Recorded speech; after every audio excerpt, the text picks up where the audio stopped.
Assalomu alaykum hammaga. Bugun kichkina videorolikcha ko'rsatmoqchiman. Abo'y haqida. Eshitib qolamiz, ba'zi bir paytda bolalar tortishib qoladi.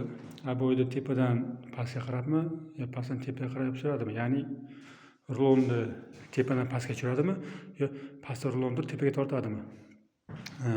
Bu abo'yga bog'liq. Mana sizlarga isbot. O'zi aslida ko'pincha tepadan tashlardim, tepadan rulon pastga qarab. Bu yerda unaqa emas, mana qaranglar. Mana gul ochilgan, ko'ryapsizlar? Mana endi ko'taraman, qaranglar. Hop. Mana ko'rdilaringiz, bu yerda abo'y teskari o'ralgan. O'shaning uchun ba'zi bir sport o'ynaydiganlarga aytishim mumkin. Bu abo'yga bog'liq. Abo'yda teskari o'ngga bo'ladi, birodarlar. Mana ko'ryapsizlarmi? Mana gul pastga qarab unaqa qilmaydi-ku.